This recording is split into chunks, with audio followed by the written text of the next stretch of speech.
Okay mga master, ito may share naman ko sa inyo mga master yung about sa error ng PC04. Yan, makita nyo. Yan, ito PC04. So, i-share ko sa inyo mga master yung experience ko nito sa mga ganitong error. Hindi lang yan sa dito tayo mag-base sa board. Minsan mga master, sira din yung compressor, like stuck up siya. Magbibigay din siya ng error ng PC04. P4 or PC04. Pero kadalasan naman mga master, ang nasisira talaga dyan is yung board niya.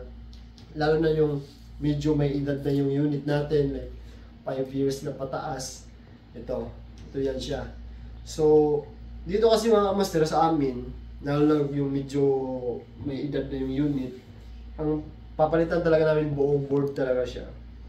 Kasi, may mga na-experience kami mga customer, pinapa-repair lang nila to, yung board, pero after lang hindi umabot ng isang linggo, nagreklamo naman si customer kasi bumalik na naman yung error. Okay, so ang ginagawa namin, buong palit talaga kami mga kamaster. Kaya kung ikaw kamaster, kung meron kang ma-encounter na customer, ganitong error, tapos nakasigurado ka na okay yung compressor mo, so dito sa board, mas maganda talaga kung may budget naman si customer mo, pabili mo na ng buong bagong board para hindi sakit ulo mo, lalo na medyo malayo yung location ni customer. So, di ba, abala. So, mas maganda talaga kung ganun, i-ano mo na, palit ka na ng buong bagong board. Kasi may ipapakita pala ko sa iyo mga kamaster. Meron tayo dito, lumang board, yan, ito. Ito siya, ito parang yung board na ito mga kamaster, nag-i-error to sa kay customer ng dalawang error siya. PC00 at saka PC04. Yung PC04, P4 parehas lang yan siya. At saka yung PC00, PO, isa lang din yan siya. So, ito pala mga master, pinalitan namin ng board yung aircon ni customer ng bago. Kasi, sabi nga niya, bumili daw siya nito sikunhan lang, pero hindi umabot ng isang linggo. Bumalik na naman daw yung error. So, nasayang na yung gastos niya, di ba? So, ang ginawa namin, pinalitan namin ng bagong board. So, after napalitan namin ng board, umabot ng 2 linggo ngayon, hindi pa tumawag sa customer. So, ibig sabihin, ito lang may problema. So, ito para mga master, kung makikita nyo to siya, pag ang system niya is loaded siya, like may refrigerant, basta kompleto siya, mag-i-error siya ng PC04, minsan PC00. Pero, kung walang load yung system mga master, like zero, walang refrigerant, i-testing natin ng ganito lang siya, ito, gagana siya ng maayos mga kamaster, hindi siya mag-i-error. Kung makikita nyo to, ikakabit natin ngayon, papaandarin ko to. Kasi yung unit natin ngayon, compressor lang, walang load, di ba? Walang evaporator, walang condenser, so walang freon din yung system. Pag kinabit natin to, aandar to, maging normal siya. Kaso naman, ang problema naman, pag kinabit natin dun sa unit mismo, na merong refrigerant, merong condenser, merong evaporator, hindi na natin mapapaandar kasi mag-i-error na siya ng PC00 at saka PC04. So ipakita ko sa inyo mga kamaster, papaandarin natin to, ikakabit ko to, aandar talaga siya. Okay, so wait lang, tatanggalin ko lang, mabaklasin ko lang siya, tapos pakita ko sa inyo, paandarin natin. Okay, pop ko muna. Pop ko muna siya. Okay.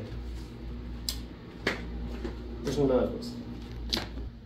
Okay, so yan mga master, kinabit natin yung lumang board. Yan, ito yung board natin sa customer na nag-i-error siya ng PC04 at saka PC00.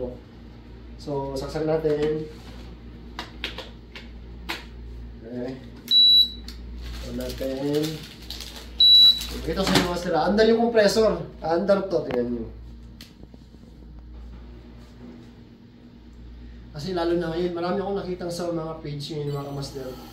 Ano lang. So, yan, kung makita yung mga master, umandar siya, oh. Yan. Umandar siya.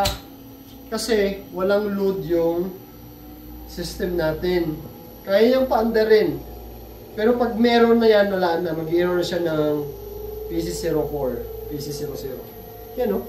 Yan, higop yung suction. Pag pinabumba natin yan, okay din siya. Yan, parang normal talaga siya. Parang wala siyang problema. Diba? So, ito yung mga din mga master, advice ko sa mga master natin na mahilig bumili ng mga second-hand na board. Lalo sa mga inverter.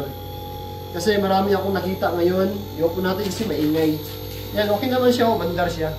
Yan, so ibig sabihin, akala natin okay yung board, pero pag kinabit na natin sa unit mismo, wala na, mag-error na yan siya ng PC04 tsaka PC00. Huwag muna natin kasi maingay. Huwag muna natin kasi may advice ako dun sa mga kamaster pala natin na mahilig bumili ng mga sikunhan na ganito.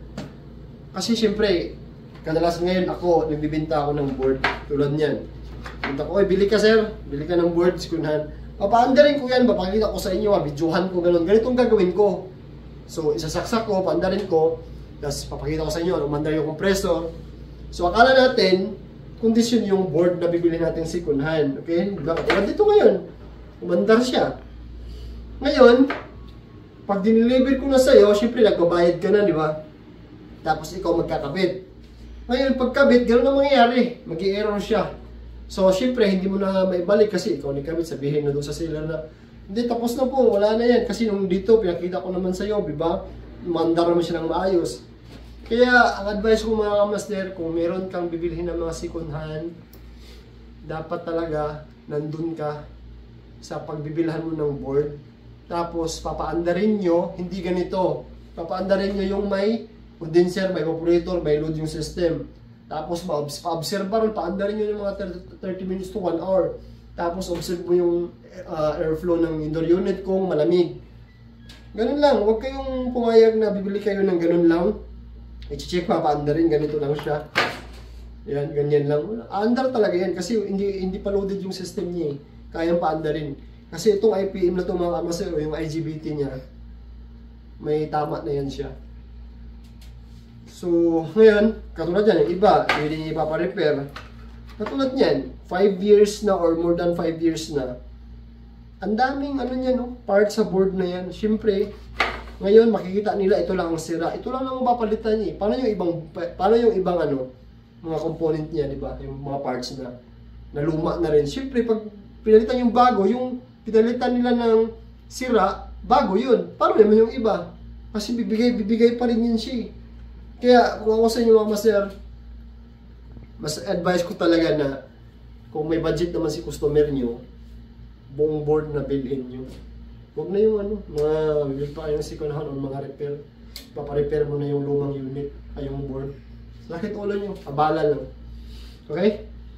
So, yun lang mga master. Yun lang ang mga na-experience ko pag ganung na error PC04. Nisi-stack up yung compressor. Tsaka itong board sira na siya. Yun lang naman. Itong dalawang main kadalasan. At saka ano pala, kunyari, itong wire na to, yung UVW, papunta dito sa board natin or dito sa compressor, once na may nasunog na isang terminal dyan, isang terminal or dalawa, or maputol dyan, isang wire, mag-i-error niyan siya ng PC04. Okay? So, yun naman kasi, advice ko lang. Ingat tayo lagi. Sana nakatulong. Bye-bye.